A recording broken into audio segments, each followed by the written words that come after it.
Bienvenidos a Historiar.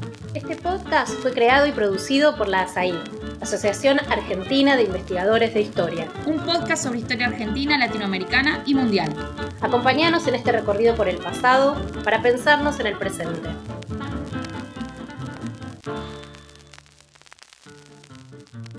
Bienvenidos y bienvenidas a un nuevo episodio de Historiar, el podcast de la Asociación Argentina de Investigadores en Historia. Mi nombre es Pablo Blitzstein, de la Escuela de Altos Estudios de Ciencias Sociales en París. En este episodio de Historiar vamos a hablar de la historia larga del derecho europeo y de sus ramificaciones mundiales, desde el Imperio Romano hasta nuestros días. Para eso vamos a entrevistar a Tamar Herzog, profesora en la Universidad de Harvard. Formada tanto en Derecho como en Historia, Tamar Herzog se dedica a estudiar la historia europea en la Edad Moderna, la historia colonial latinoamericana, la historia imperial, la historia atlántica y, por supuesto, la historia del derecho. Es autora de varios libros, pero hoy vamos a hablar de uno en particular. Es Una breve historia del derecho europeo, los últimos 2500 años, que fue publicado en 2018 y traducido al español en 2019. Hola Tamar, muchas gracias por haber aceptado esta invitación. Encantada. Bueno, vamos a empezar entonces con la entrevista. Tu libro es una historia del derecho de 2 milenios y medio. ¿Cómo contás una historia de 2500 años? ¿Hay algo de específico en la historia del derecho que te permite hacer esta historia larga o es una apuesta tuya, una apuesta metodológica? A mí me interesa en general la historia larga, lo que los franceses llaman la longue durée. Creo que permite ver cosas que de otro modo no se ve. Pero también pienso que sí que es verdad que el derecho en particular da muy bien para ese tipo de historia larga, porque el derecho es un campo que se encuentra como medio camino entre la filosofía y la práctica, porque los juristas tienen ideas genéricas, discuten la teoría, discuten categorías, pero lo hacen para solucionar cosas muy concretas, problemas muy determinadas, muy claras. Entonces no son filósofos que solo hablan de idea, pero tampoco son solo practicantes, que solo solucionan problemas a medida que van apareciendo.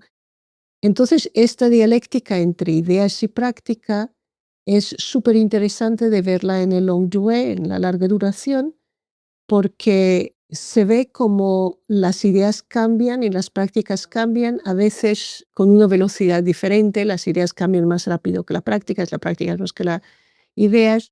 El contexto es importante, pero no solo es el contexto, porque también son las ideas. Entonces hay como una dinámica muy particular en el longue durée que el derecho permite. Pero ante todo el derecho debería de ser, aunque no siempre lo es, el arte de solucionar conflictos. Los juristas supuestamente son los que ofrecen a la sociedad una forma de solucionar conflictos sin tener que recurrir a la violencia. Y entonces yo encuentro que si se mira a longue durée, las preguntas que hacen son bastante parecidas a pesar de los cambios, porque el tipo de conflictos entre humanos no son dramáticamente diferentes, pero el contexto lo es. Entonces hay una dinámica muy interesante entre intentar a pensar los conflictos humanos y hay que intentar a resolverles, y el cambio del contexto, las ideas, las prácticas. Y creo que longue durée permite mostrar ese tipo de... Es un poco como un Rubik Cube que va tornándose, con los mismos cubos se hacen otras imágenes casi. Y entonces me interesa mucho y creo que es muy interesante al verlo en la larga duración. Sí, la larga duración, es decir, aparece entonces como una apuesta metodológica. Sí. Pero al mismo tiempo, en el libro hay un hilo conductor que es el derecho romano. Si uno lo mira, pareciera ser que, bueno, los 2500 años que aparecen en el subtítulo de tu libro son los 2500 años del derecho romano. ¿Esto es así? ¿Qué lugar tiene en tu historia el derecho romano? ¿Cómo estructura tu libro? ¿Pensás que es por el derecho romano que llegás a esta perspectiva de larga duración del derecho? o es un poco más complejo? No, es un poco más complejo. En el libro cuento una anécdota, una frase de Goethe, dicho en el siglo XIX, que el derecho humano es como un pato que a veces está en la superficie, a veces está nadando dentro del agua, pero si lo ves o no lo ves, siempre está. Entonces, sí hay algo de esto en el derecho romano. Y sin embargo, el derecho romano cambia radicalmente a medida que pasa el tiempo. Entonces, el derecho romano en la época clásica del imperio es muy diferente de cómo es el derecho romano que se utiliza en el medioevo por los juristas medievalistas, muy diferente del derecho romano que los juristas alemanes del XIX dicen volver al derecho romano, y desde luego muy diferente del cómo pensamos hoy en día el derecho romano. Entonces a veces digo, Goethe tenía razón, está siempre ahí, pero cambia de forma y de color tanto que al final no se sabe qué tipo de pato es y si es siempre el mismo pato. Eso dicho, es el hilo conductor, entre otros, porque la gente siempre vuelve y dice, esto es de derecho romano. Y no necesariamente es. Ahora estoy escribiendo otro libro y casi me reí porque cualquier cosa que he mirado dicen es de derecho romano, y muy a menudo no dicen dónde en el derecho romano o cómo en derecho romano, porque no tienen ni idea, pero tienen la certeza que tiene que venir del derecho romano. Entonces el derecho romano es como la tela de fondo del sistema jurídico europeo y por tanto occidental, a veces como excusa, a veces ciertamente por eso. Pero lo que sí es interesante, aparte del hecho de que el derecho romano cambia fundamentalmente, y aunque siempre se habla del derecho romano, lo que se dice realmente es muy distinto, muestra una característica muy básica del derecho, que los juristas siempre hablan del pasado, fuera la tradición, fuera el precedente, pero no son historiadores, no son fieles al pasado, no quieren entender el pasado para aproximarse a una cosa diferente, utilizan el pasado. En inglés hay una frase que me gusta mucho, que se dice useful past. Toman del pasado lo que es utilizable y eficiente para su época. Entonces, los historiadores diríamos que utilizan el pasado de una forma anacrónica. Toman del pasado lo que necesitan, dicen, esto es lo que el pasado dice, y sobre esto construyen el presente. Y lo hacen a sabiendas, no pretenden decir que es realmente el pasado, les da igual. Es un poco como un torre que van construyendo a base de la nada. Entonces el derecho es una reflexión continua sobre lo que hubo, lo que pasó, pero con el fin de solucionar el presente y el futuro. Y entonces en esta narrativa siempre se vuelve al derecho romano. Esto dicho, el derecho romano sí conocemos como el primer derecho en el ámbito de influencia, que es lo que sería Europa. En su momento era Mediterráneo, no Europa, en donde sí hay algunas características que identificamos como derecho hoy en día. Un derecho secular, es decir, que ya no es de origen divino, ni es dicho por sacerdotes, sino es un derecho que se inventa la sociedad para autoadministrarse, la existencia de jueces que dicen crear el derecho. Entonces hay algunas técnicas del derecho que se inventan en el momento y que se repiten en la historia europea. Entonces sí hay cosas que podemos decir, aunque no soluciones específicas técnicas del derecho, que sí se puede ver que empiezan con derecho romano. Entonces el derecho romano es un hilo conductor mítico, en teoría dando excusa para muchas cosas que no que no puede dar realmente. Es el origen discursivo, pero también en cierta medida es el origen por lo menos de algunas técnicas de derecho, aunque no de las soluciones. Ninguna solución concreta casi de derecho romano no pervive hasta hoy, pero la forma de pensar el derecho, la forma de entender el derecho, sí. Bueno, de hecho, si te quería preguntar sobre algunos ejemplos concretos para ver, por ejemplo, vos en un momento en tu libro hablas de la presunción como elemento jurídico que se remonta a época romana. ¿Podés contar un poco cómo ves los orígenes legales de la presunción? La presunción es un caso interesante porque una presunción legal es un mecanismo para solucionar casos en que no hay pruebas, pero necesitas decidir qué pasó en el pasado o cuál ha sido el hecho concreto. Entonces, las presunciones son conclusiones de sentido común que reemplazan el conocimiento de los hechos. Por ejemplo, si dos personas han muerto en un accidente, no sabes quién ha muerto primero, pero a lo mejor para cuestiones de herencia es importante saber quién murió primero. Si no puedes saber cuándo, viene una presunción que dice normalmente el que estaba mayor muere antes de una persona joven, porque en la vida los mayores son más frágiles que los que son jóvenes.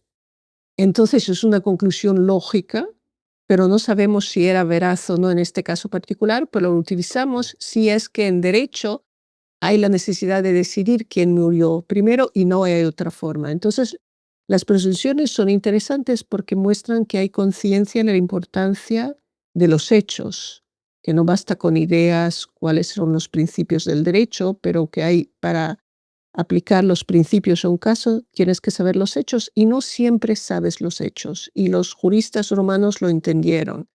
Una presunción muy famosa, que hemos discutido hace un momento, es la presunción que un hijo que nace en el matrimonio es el hijo natural del señor que está ligado a la madre, a la que dio luz. Entonces la madre es siempre la que da luz, según el derecho, y el padre es quien está en relación con la madre.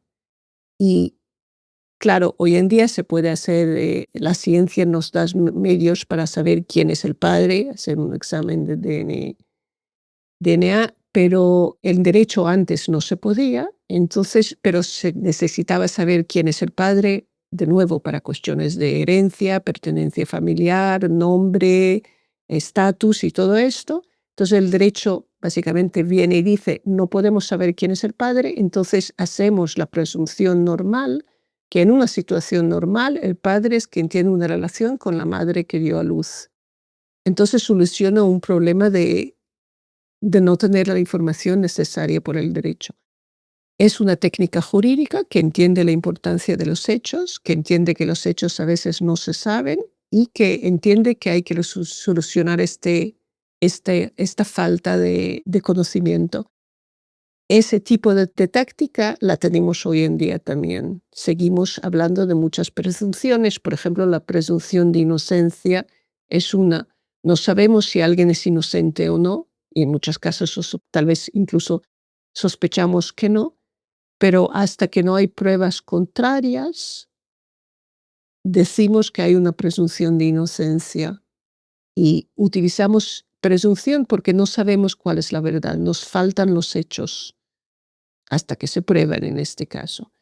Es una técnica súper importante. Los juristas saben que los hechos son fundamentales para aplicar el derecho y es una táctica que permite suplementar los hechos que faltan, la presunción legal. Bueno, ya que estamos hablando de, en este caso, una técnica jurídica, pero ¿me podés dar un par de ejemplos más de técnicas jurídicas, categorías legales que remonten a la antigüedad y que tengan una larga historia en el derecho europeo? Bueno, la verdad es que no tanto en este libro del que hablamos, pero en el nuevo libro que estoy escribiendo, por ejemplo, estoy viendo la idea de la familia. Entonces, no estoy mirando cuáles son las reglas que se aplican a las familias, sino qué es una familia, qué es esa unidad al que el derecho da un estatus especial, estatus de familia, a lo largo del tiempo. Entonces, la familia como unidad jurídica aparece en derecho romano, en el Imperio Romano, incluso en la República antes, y desde luego persiste para hoy en día. Pero, ¿qué quiere decir? ¿Cómo se sabe quién pertenece? ¿Cómo se erige esa unidad? Cambia radicalmente durante el tiempo. Entonces, se sabe que en derecho romano antiguo, en la antigüedad, la familia es una asociación casi voluntaria. Hay un jefe de familia que llamamos pater familias que decide quién es de la familia y quién no. No tiene nada que ver con biología. Pero a medida que pasa el tiempo, y lo explico en este nuevo libro, vamos asociando la idea de la familia con la reproducción, con la biología, y es un proceso muy largo y al final entendemos la familia como una asociación de personas que son biológicamente afines. Y sin embargo, ahora, el libro que estoy escribiendo es hasta hoy en día, volvemos a dudarlo, porque a partir del siglo XX antes no se permite adopciones. Las adopciones permiten poner en la familia, admitir en la familia a alguien que no es biológicamente afine.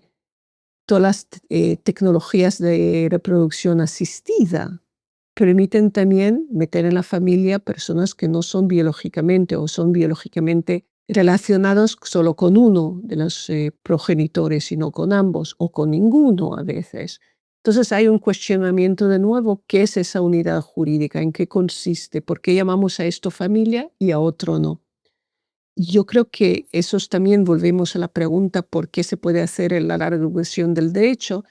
Es evidente que desde el Imperio Romano hay una unidad social, jurídica, que se llama familia, al que reconocíamos ciertos derechos, derechos al nombre, derecho a la propiedad, a la herencia, todo esto. Pero a la vez también vemos cómo cambia el contexto, la cristianización de Europa, la ciencia, y todo esto que entra y cambia lo que pensamos como la unidad de base y que define la familia. Entonces, derecho romano importante, pero tanto los cambios que aparecen después. Bueno, mencionaste la propiedad. Sí, la propiedad es interesante porque evidentemente en Roma ya hay nociones de propiedad. Hay una idea falsa que el derecho romano es el origen de la propiedad privada. Hay una idea falsa que la propiedad privada existe en América Latina colonial. Es realmente bastante falso porque la propiedad privada como la conocemos hoy en día como la capacidad de decidir solo sobre la propiedad, no tener condiciones, la propiedad como incluyendo todos los derechos sobre la cosa apropiada, no existe hasta el XIX, es una invención totalmente moderna del XIX.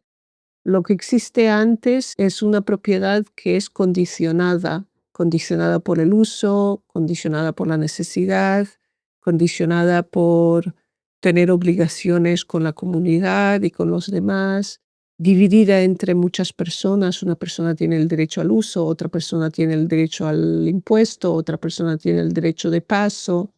Entonces, de nuevo, hablamos de la propiedad, pero realmente qué quiere decir y qué tipo de derechos da la propiedad cambia mucho en el tiempo. Entonces, el derecho permite esto, es un poco, a veces digo que es un poco como arena movediza, que parece que siempre es igual cuando se ve las dunas y sin embargo se sabe que las dunas se mueven todo el tiempo. Entonces, como historiador de derecho, lo que a mí me interesa es justamente mostrar esto, mostrar que aunque nos parece que hay esta larga duración, la hay y no la hay al mismo tiempo, y que realmente el pasado del derecho es un lugar fabuloso para ver cómo ha cambiado la sociedad, las preocupaciones de la sociedad, a la vez de ver que las preguntas sí que son las mismas. No sé cómo explicarlo, pero es un juego tremendo entre continuidad y rupturas que yo por lo menos creo que es fascinante. Y de hecho, hablando de, bueno, continuidades y rupturas, hablando de propiedad o de la familia, ya nos estamos acercando un poco al siglo XIX, a nuestros tiempos. Entonces te quería preguntar, ya hablando de las mutaciones del derecho en el siglo XIX, bueno, hay una división muy clásica entre el derecho anglosajón o common law y el derecho continental europeo. Vos en tu libro pones un poco en cuestión esta división entre uno y otro. ¿Podrías explicar un poco las diferencias en entre ellos y cómo las relativizás? Sí, la verdad es que cuando escribí el libro, parte del desafío no era solo la larga duración, sino también de meter en un solo libro dos sistemas que al parecer son muy diferentes y que no suelen estudiarse en el mismo libro. Entonces el libro miro en un capítulo el derecho anglosajón, common law, y en el otro el derecho continental, un poco de forma paralela para mostrar justamente lo parecidos que son. Y a medida que escribí el libro, he dicho, entonces, ¿cuándo? ¿Cuándo es que van haciendo diferentes? Al principio he dicho en el 12. Porque en el siglo XII es cuando la nueva dinastía francesa, que llega a Inglaterra, los normanos, que hablan francés, además el idioma legal en Inglaterra hasta el 16 era francés y latino. Quieren, luchando contra los varones locales, los señores feudales, ellos creen su propio sistema de tribunales, lo que eventualmente llamaríamos tribunales de common law, que son common porque son para todos los vasallos y no solo los vasallos de un señor particular, sino los vasallos del rey. Entonces comen el reino, en este sentido es común. Entonces digo este momento, pero no, porque esos tribunales funcionan como tribunales feudales normales, entonces sí son del rey, pero son como tribunales. Entonces digo 13, ok.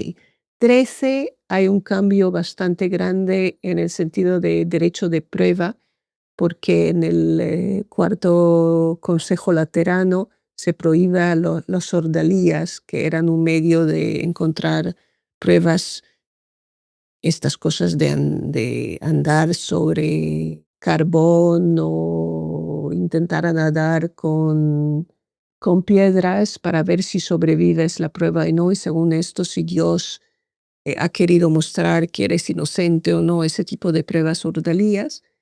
Entonces se prohíben las ordalías, el sistema en Europa desarrolla lo que hoy en día es el sistema de pruebas, análisis lógico, qué es una prueba, cuántas pruebas hace falta para estar seguros. Y en derecho inglés se utiliza el jurado, es cuando empiezan a utilizar el jurado, que son personas locales que dicen si creen o no a la persona que...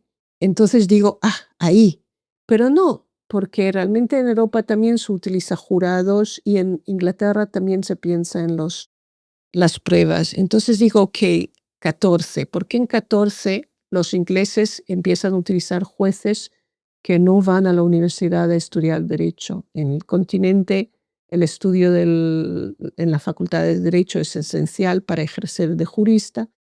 En Inglaterra en 14 empiezan a utilizar gente que no, que conocen los tribunales pero no van a la universidad. Entonces, ahí. Pero no porque en los tribunales eclesiásticos, en los tribunales también estatales que se llaman equity, utilizan juristas de universidad, y en Europa hay muchos juristas de paz que no son universitarios, sino solo prácticos. Lo que quiero decir es que durante todo el libro voy persiguiendo el momento de ruptura que ha sido indicado por otros y lo veo y no lo veo. Yo creo que más que todo es un discurso. Yo creo que los ingleses son muy buenos en convencernos de que son diferentes, de muchas maneras y a muchos niveles. Y creo que en el 17, más que todo el 18, hay un esfuerzo serio, claro, continuo en Inglaterra de decir que son diferentes. Y es cuando se hacen diferentes no tanto porque son, sino porque todo el mundo lo cree y ellos lo creen también. Bueno, Tamar, muchas gracias. Vamos a tener que ir a una pausa ahora y en un rato seguimos conversando. Te invitamos a donar a Historiar. Para seguir haciendo nuestro podcast necesitamos de tu ayuda. Historiar es un podcast producido por la SAI, una asociación civil sin fines de lucro dedicada a la difusión del conocimiento histórico. ASAI no cuenta con otros ingresos que las colaboraciones de sus amigos y asociados. Ninguno de sus integrantes recibe remuneración por esta tarea. Para contribuir, podés ir a asai.org.ar, opción Doná a Historiar. Bueno, seguimos hablando con Tamar Herzog sobre la historia del derecho. Nos quedamos con la idea de que los ingleses suelen presentar, son muy persuasivos sobre sus diferencias. Y una idea que se tenía en Inglaterra en el siglo XIX es que la common law garantizaba mejor los derechos individuales que el derecho continental europeo. ¿Dónde sale esta idea? Yo creo que esa idea tiene que ver con el hecho de que el common law es un sistema, como he dicho antes, de tribunales reales del rey. Y en teoría todos los famosos writs que dan acceso a estos tribunales, todo lo que garantizan es acceso a los tribunales. No realmente dicen qué es lo que va a pasar una vez que tienen acceso. Y la idea del common law es que tú puedes acceder, si tienes una buena causa, si encuentras el writ, que es la causa que ellos reconocen como una causa para ir a los tribunales, puedes ir a los tribunales y la única cosa que te garantiza el rey es un juez arbitrio neutro. El juez es como un espectador en una lucha entre boxeadores, las partes, que entre ellos derriman sus diferencias. Y al final, él puede decir quién ha defendido su causa mejor, pero el juez no interviene, no ayuda a las partes, no tiene opinión propia. En el sistema continental, el juez es garante de la justicia. Entonces, el juez puede iniciar una causa, puede dar consejo a las partes cómo garantizar su justicia y tiene que llegar a una solución justa. ¿Qué quiere decir esto? Que se puede presentar eso de dos maneras, que el sistema continental se atañe más a la justicia, porque es la obligación de la justicia de dar justicia, o que el sistema del common law lo hace porque permite a las partes competirse entre ellos y gane quien gane lo mejor. En el sistema inglés, todo el pensamiento liberal también viene de esto, que menos interviene el Estado, menos interviene la comunidad, más son libres los actores, más independientes son, mejor defienden sus intereses. Si uno cree que es así, entonces el sistema inglés protege mejor, porque hay un concurso libre entre boxeadores y gane quien gane. Pero si uno piensa que la justicia es mejor servida en cuanto hay responsabilidad colectiva para la justicia, cuando hay que garantizar que los más frágiles tengan ayuda, por ejemplo, del juez, que el juez tiene que ver que las cosas están bien hechas, entonces quien garantiza mejor la justicia es el sistema continental. Lo que pasa es que nos han convencido, yo creo el liberalismo actual, la noción, la modernidad nos ha convencido que es mejor cuando compitamos en el libre mercado y cada uno defiende sus intereses. Pero yo creo que es una visión de la comunidad y no es necesaria. Y además es una visión que asuma que todos los que compiten en condiciones iguales. Es un poco como la noción esta de la Revolución Francesa de la igualdad jurídica. Es un horizonte. Sabemos que no somos todos iguales, aunque quisiéramos que todos también fuéramos iguales. Y no todo el mundo está en condiciones iguales. Entonces, esa idea de la libertad del mercado, la libertad de la justicia, representada por esta competición entre boxeadores, tal vez está muy bien si estamos todos en igualdad de condiciones. Pero una vez que no estamos, puede fracasar y fracasa muy mal. Entonces, yo creo que, de nuevo, la cuestión es qué es lo que nos venden. Si nos venden que mejor el Estado nos deje en paz y cada cual se defiende sí mismo porque cada cual sabe mejor sus intereses y lo defiende mejor, entonces sí es un sistema que garantiza más los derechos individuales. Pero si pensamos que debería de funcionar de otra manera, porque las personas, aunque quisiéramos, no son en iguales condiciones, entonces tal vez el sistema continental defiende mejor la sociedad, los individuos. En tu libro hablas de cómo esta autorrepresentación del derecho anglosajón o de la common law producía tensiones con lo que estaba pasando, sobre todo en Francia, con el legado revolucionario y sobre todo con la actividad legislativa de codificación con Napoleón, con el Código Napoleónico. ¿Qué tensiones había en Inglaterra con la codificación y de leyes? Y de paso, ¿no hay ahí una clara diferenciación entre dos tradiciones jurídicas? Sí, puede ser, como he dicho antes, en esta búsqueda mía de cuándo es que empieza una verdadera diferencia entre los sistemas. Para los ingleses es el 17. Yo lo veo o no lo veo, pero luego puede ser que es el 19 en cuanto en muchos países europeos se procede a la codificación, en Inglaterra no. Pero en Inglaterra se entiende muy bien que hace falta codificar las leyes también. Y al final lo hacen, aunque no lo llaman codificación exactamente. Eh, en general, toda esa idea de que hay legislación y hay jurisprudencia. Claro, son dos campos diferentes. Lo que dicen los tribunales, lo que ellos llaman en inglés judge-made law, un derecho hecho por jueces y legisladores, supuestamente es una actividad muy diferente, el derecho que el juez hace produciendo precedentes o lo que un legislador hace produciendo legislación. Pero la verdad es que funcionan juntos, porque el juez interpreta las leyes y las leyes no existen sin interpretación. Entonces, no se puede pensar en las leyes sin pensar en cómo son interpretadas. En los tribunales, claro, están también las leyes interpretadas por juristas, pero no tienen la validez formal que tiene cuando están interpretadas por los tribunales. Y a la vez, los legisladores tienen en cuenta lo que pasa en los tribunales y tienen en cuenta y muchas veces legislan a favor o contra lo que ha pasado en los tribunales. Entonces, es un poco como la división entre esa idea de división de tareas entre administración, justicia y legislación. Ideológicamente o filosóficamente es una distinción clarísima.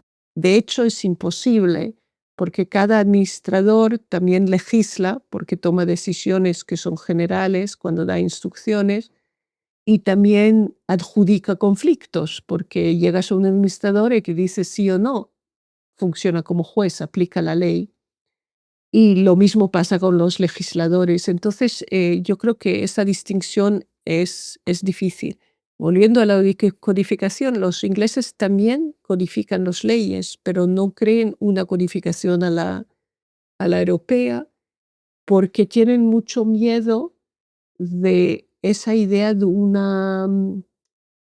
unas ideas genéricas que pueden controlar esa actividad de los actores sociales, este individualismo al extremo de decir que cada caso es diferente, cada parte tiene sus propias capacidades, hay que dejarles jugar mejor que pueden, mientras que en el continente se quiere realmente tener esas ideas matrices, que es justo, que es injusto, cuando hay que dar ciertas cosas. Entonces, creo que aunque los ingleses acaban codificando sus leyes, digan lo que digan, lo llaman restatement, lo llaman de otra forma, tienen una reacción en contra de adoptar ideas matrices que garanticen una igualdad o garanticen una igualdad de condiciones. Y en el continente hay esa idea de la comunidad es importante y la comunidad está detrás del individuo, le tiene que apoyar. Y que es una cosa buena y no es una cosa mala. Estoy pensando, ¿no?, que a partir de esto que mostrás, que hay puntos de convergencia entre las tradiciones jurídicas, que hay divergencias, por supuesto, pero hay puntos, hay elementos en común. Vos a partir de eso decís, bueno, esto facilitó la formación de la Unión Europea. ¿Podés explicar un poco cómo ves este proceso? Sí, yo creo que al final la Unión Europea aparece en un momento en que ya se entiende que las tradiciones no son tan diversas y además en que las sociedades se asimilan tanto que aunque a veces los métodos para llegar a ciertas soluciones son diferentes, las soluciones mismas a donde se llega al final del proceso son las mismas. Entonces facilita la aparición de un derecho europeo que por un lado es legislado, todas las decisiones de la Comisión Europea, y luego el Parlamento, en cual el Parlamento tarda mucho en tener poderes legislativos, pero ahora sí lo tiene, pero la Comisión todavía tiene mucho poder legislativo, aunque la Comisión teóricamente es la administración. Pero el Tribunal de Justicia Europeo funciona muy fuerte y cree precedentes. Entonces hay también mucho judge-made law en la Unión Europea. Y luego todos los tribunales en todos los países europeos participan en la aplicación y la creación del derecho europeo. Entonces es un momento en que se entiende que las diferencias son más discursivas que reales o son más menos en la práctica, más en la teoría.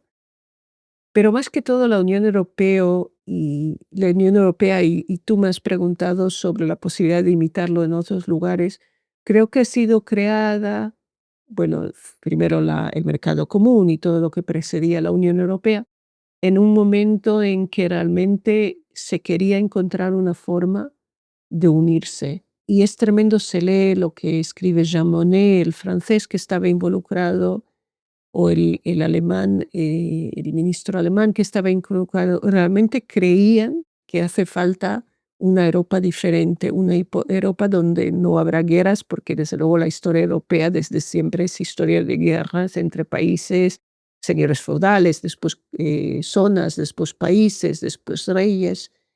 Y realmente hay una sensación de muy fuerte voluntad política de asegurar que no habrán más guerras mundiales.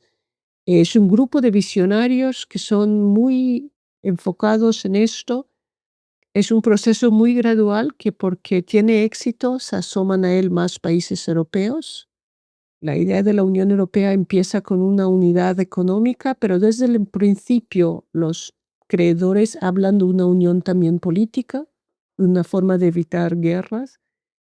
Entonces, yo no sé, ahora me da la impresión de que la gente tiene mucho más cinismo de aquel momento, curiosamente, después de la Segunda Guerra Mundial, en que debieron de ser muy cínicos, y no lo eran soñadores, pero había muy buena voluntad, y uno de los problemas mayores que tiene la comunidad ahora es justamente que fue fundada sobre esa idea de voluntad y buena voluntad y común acuerdo, pero ahora no existe más. Entonces un miembro puede parar la unión, como ha hecho en su momento Hungría o Polonia, porque realmente eran instrumentos, un poco como tal vez la League of Nations en su momento. Eran organizaciones que se creían en la buena voluntad, y cuando no hay buena voluntad no existen. Y por lo de América Latina, eso para, yo creo, hacer una unión de América Latina, desde luego sería fabuloso, sería muy bueno para todos, pero haría falta una voluntad política y una posibilidad de soñar y de meterse en un proceso gradual. Y no sé si el contexto actual da lugar a esto, y si los líderes actuales tienen el alcance que tenían aquellos líderes que realmente después de la Segunda Guerra Mundial hubo una serie de líderes bastante fuertes y muy visionarios en Europa que tampoco existen ahora en Europa. Yo igual te quería mandar volver un poco al siglo XIX porque la Unión Europea pareciera, como otros organismos, ¿no?, que mencionaste, van a contracorriente de algo que se desarrolló en el siglo XIX, que es la nacionalización del derecho. Un proceso de nacionalización del derecho, que el Estado-nación se transforma en el marco fundamental de producción de derecho. Entonces te quería preguntar cómo es este proceso que vos en el libro ya mostrás que desde el principio es contradictorio, porque por un lado está la idea de limitar el derecho a marcos nacionales, y por otro lado, sobre todo en el caso de Francia, son leyes que se hacen en nombre de la razón universal. Entonces, ¿podés explicar un poco estas contradicciones que aparecen ya desde un principio en la idea de nacionalizar en el derecho, y hasta dónde estas contradicciones fueron resueltas o no? Sí, es una época realmente interesante porque la idea de nacionalizar el derecho, claro, antes el derecho era una cosa sin fronteras casi. Había muchos derechos locales de una ciudad, de un pueblo, de una zona, pero no había derecho, incluso, sabes, España es un caso, pero lo mismo diría del territorio del futuro Argentina, no había un derecho que englobaba todo este territorio, había muchos derechos locales, y luego había el derecho general, el derecho europeo que llamamos curiosamente jus comune, derecho común literalmente, europeo continental, había el derecho canónico, estaban los juristas que, como decía en su momento bien Antonio Manuel España, los juristas no se dividen por países, se dividen por grupos, quién lee a quién y quién cita a quién. Y ahí los juristas ignoran fronteras, citan a quien creen que dice bien y no por donde escribe, ¿no? Entonces aparece esta idea porque ahora se cree el Estado-nación, porque ahora se cree que la legislación tiene que ser el fuente principal del derecho y que tiene que decidirse por los representantes de la nación. Entonces hay un proceso de nacionalización que es totalmente imposible, casi yo diría desde el principio, porque como he dicho, la legislación nunca es separada de la jurisprudencia y de la práctica. Los juristas siempre ignoran fronteras, aprenden uno de otro, imitan la legislación de otros lugares y además la idea es que la nación es racional y si la nación signo es universal, tiene vocación universal y realmente la legislación de la Francia revolucionaria se exporta en otros países, ¿no? Y los códigos napoleónicos se exportan a otros países, lo que muestra que la vocación es universal. Entonces yo creo que el proyecto de nacionalización del derecho es un proyecto político que se entiende muy bien en el marco del 19. Nunca es completo. El Estado nunca adquiere este monopolio que quiere sobre el derecho, porque siempre le escapan los juristas que ignoran las fronteras, le escapan los jueces que son juristas que ignoran las fronteras. Miran el derecho nacional, pero lo interpretan según teorías que no vienen del Estado, lo comparan con cosas que hubieron antes de la creación del Estado. Entonces es como la igualdad jurídica, la idea de la nacionalización del derecho es un horizonte que es más político que jurídico, la idea de acaparrar el control sobre el derecho. El derecho es el medio de poder más fuerte. Mucha gente piensa en el dinero, y el dinero desde luego tiene un montón de poder, pero el derecho tiene más, porque el derecho realmente dice lo que es justo y lo que no es justo, lo que es posible y lo que no es posible. Entonces facilita el dinero. Se puede tal vez comprar con dinero, ya no entro ahí, pero el derecho es una fuente muy fuerte de poder y hay una pelea sobre este. En esa pelea en el 19 los estados dicen nosotros tendremos el monopolio, pero nunca llegan a tener el monopolio y el derecho nunca se llega del todo a nacionalizarse, por más que se quiera y se diga. Y desde luego ahora está denacionalizándose más y más. Pero incluso en el momento de idear este derecho nacional, si piensa el derecho nacional se hace a partir de imitar un derecho francés, un derecho alemán, y luego para interpretarlo se mira cómo se interpretó en Francia. ¿Qué derecho nacional? De hecho, estamos llegando al último tema que tenía ganas de abordar con vos, que es precisamente el derecho internacional. Y cómo se crean estas normas comunes a las diferentes estados-nación. Pero antes me gustaría que explicaras un poco cuál es la diferencia entre lo que hoy llamamos derecho internacional y sus formas más antiguas, si es que se puede decir así, como el ius gentium, el derecho de gentes. ¿Podrías explicar un poco en qué consisten estas diferencias? Sí, es una cosa que no hago tanto en el libro, pero una cosa que me impresiona mucho, el viejo ius gentium, derecho de gente, era una cosa que nosotros hoy juristas llamamos derecho internacional privado. Es un derecho que se interesaba en cómo solucionar conflictos de personas que vienen de tradiciones jurídicas diferentes. Nace justamente en la Roma antigua, porque el derecho romano solo se aplicaba a ciudadanos romanos y ciudadanos de Galia tenían el derecho galés. Entonces, pero ¿qué pasa cuando hay un caso con un ciudadano romano y un ciudadano galés. Para esto había derecho de gente, que era esa idea de que hay derecho más allá del derecho local, que es el derecho universal, el derecho común a toda la humanidad, y un galés y un romano, como vienen de dos sistemas distintos, pueden juzgarse por este derecho común. Entonces, el ius gentium en su origen era realmente un derecho que se ocupa de cómo solucionar conflictos entre gente de diferentes tradiciones jurídicas. No tiene nada que ver con el Estado. Y realmente cuando nace el derecho internacional público, que llamamos los juristas, que es el derecho internacional entre estados, es en la época moderna, en cuando los estados empiezan a pelearse y necesitan un régimen jurídico común, y se hace sobre la base de este derecho entre personas. Es que realmente lo que se hace, se piensa el Estado como una persona. Entonces, como en vez de decir el ciudadano romano, el ciudadano galés, dices el Estado romano y el Estado galés. Y es tremendo si se ve el primer manual muy famoso de derecho internacional que está escrito por un suizo, Aimé de Vattel, en el 18. Él constantemente dice, como las personas son libres, los estados también son libres. Porque la libertad de la persona quiere decir esto, la libertad del Estado quiere decir esto.